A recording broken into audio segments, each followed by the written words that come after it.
జనవరి 1న ఆయుధాలను విడిచి లొంగిపోతాం. సాయుధ పోరాటం విరమిస్తాం. మావోయిస్టుల లేఖ. మావోయిస్టులు ఊహించని విధంగా కీలక ప్రకటన చేశారు.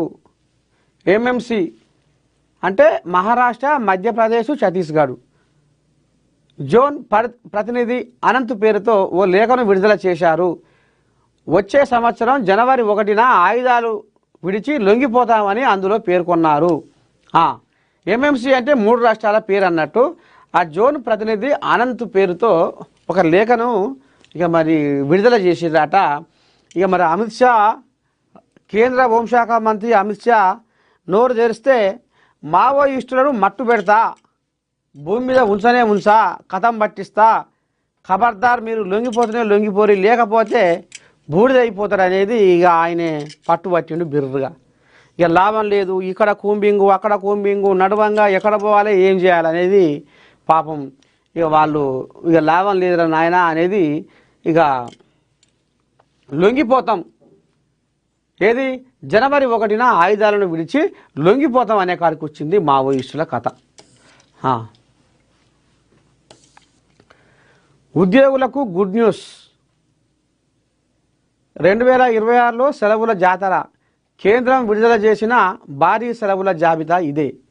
మరో నెల రోజుల్లో 2025 సంవత్సరం ముగిసి కొత్త సంవత్సరం అడుగుపెట్టనుంది. ఇప్పటికే పాఠశాలలు క్రిస్మస్ సెలవులను ఖరారు చేయగా తాజాగా కేంద్ర ప్రభుత్వం ఉద్యోగులకు, విద్యార్థులకు తీపి కబురు అందించింది. 2026 సంవత్సరానికి సంబంధించిన సెలవుల జాబితాను కేంద్రం అధికారికంగా విడుదల చేసింది.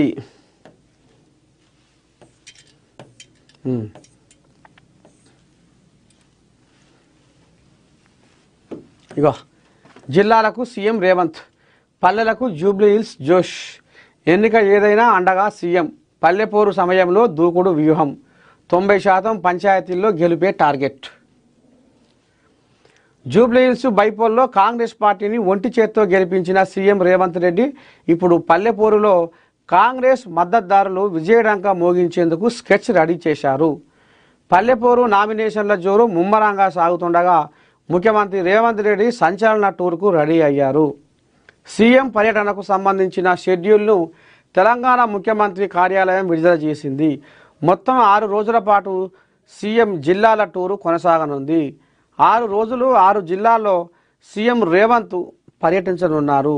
రాష్ట్రంలోని గ్రామ పంచాయతీల ఎన్నికలు 3 విడతల్లో జరుగుతుండగా డిసెంబర్ 30తో నామినేషన్ల ఘట్టం పూర్తి కానుంది. ఈ నేపథ్యంలో డిసెంబర్ 1 నుండి ప్రచార యాత్రకు సీఎం రెడీ అయ్యారు. 90% పంచాయతీల్లో గెలిపే లక్ష్యం కావాలని సీఎం రేవంత్ మంత్రులు, ఎమ్మెల్యేలకు దిశానిర్దేశం చేశారు. ఇటీవల డీసీసీలతో కాంగ్రెస్ నేతలు కొంత అసంతృప్తిగా ఉన్న నేపథ్యంలో సీఎం పర్యటన మొత్తం క్యాడర్లో జోష్ తీసుకురానుంది. డిసెంబర్ 1న సొంత జిల్లా మక్తల్ నుండి ప్రచారానికి శ్రీకారం చుడుతున్న సీఎం రేవంత్ జిల్లాలను వ్యూహాత్మకంగా ఎంపిక చేశారు. కొత్తగూడెం, హుస్నాబాద్, ఆదిలాబాద్, నర్సంపేట, దేవరకొండ ప్రాంతాలను సీఎం ఎంపిక చేసుకున్నారు. సీఎం పర్యటనతో క్యాడర్లలో ఉత్సాహం రానుంది. కాంగ్రెస్ను ఆదరిస్తే గ్రామాలు అభివృద్ధి. గ్రామ స్థాయి నుంచి బలోపేతమైతేనే రాష్ట్ర అభివృద్ధి సాధ్యమని విశ్వసించే సీఎం రేవంత్ రెడ్డి స్థానిక పాలనలో యువత, మహిళలకు అధిక ప్రాధాన్యత ఇస్తామని ఈ సభల ద్వారా ప్రజలకు సందేశం ఇవ్వనున్నారు. ఆయన పర్యటనలో ప్రకటించే అభివృద్ధి పథకాలు, స్థానిక సమస్యలపై ఆయన దృష్టి సారించడం వలన సర్పంచ్ ఎన్నికలలో ప్రజలు కాంగ్రెస్ పార్టీని ఆదరిస్తే తమ గ్రామాలు అభివృద్ధి చెందుతాయని బలంగా విశ్వసించేలా చేయగలరు.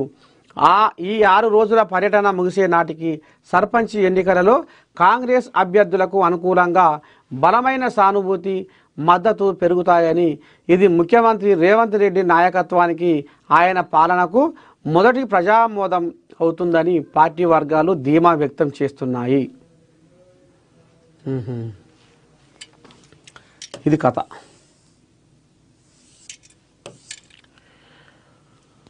కోకాపేట కొత్త రికార్డు. ఎకరం 151.25 కోట్లు. గత వారం ఇదే లేఅవుట్లో 137.25 కోట్లు పలికిన ధర. వాయ్యా వాయ్యా ఏం పలుకుతుందిరా ఈ ధర చల్లగుండు. రంగారెడ్డి జిల్లా గణిపేట మండలంలోని కోకాపేట భూములు ఈ వేలంలో రికార్డు ధర పలికాయి.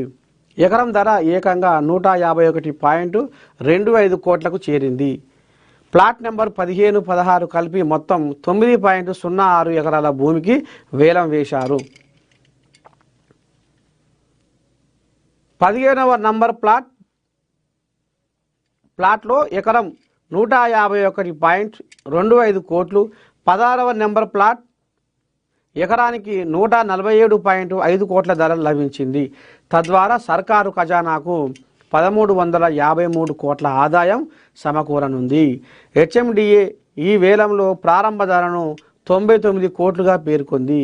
15వ నంబర్ ప్లాట్లో 4.03 ఎకరాల భూమిని లక్ష్మీనారాయణ కంపెనీ దక్కించుకోగా, ప్లాట్ నెంబర్ 16లోని 5.03 ఎకరాల భూమిని గోద్రేజ్ ప్రాపర్టీస్ సొంతం చేసుకుంది. కోకాపేట నియోపోలిస్లో హెచ్ఎండిఏ లేఅవుట్లో ప్లాట్ల భూముల వేలాన్ని ఆన్లైన్లో నిర్వహించారు. ఈ నెల 24వ తేదీన ఇదే లేఅవుట్లోని 18వ ప్లాట్లో ఎకరా భూమి 137.25 కోట్లుగా ధర పలికిన విషయం తెలిసింది. 4 రోజుల వ్యవధిలోనే మరోసారి నిర్వహించిన ఈ వేలంలో అదే లేఅవుట్లో ఎకరా ధర 14 కోట్లు అధికంగా 151.25 కోట్లుగా పలకడం గమనార్హం. తీవ్ర పోటీతో ధర పెంచుకుంటూ వెళ్లిన బిల్డర్లు.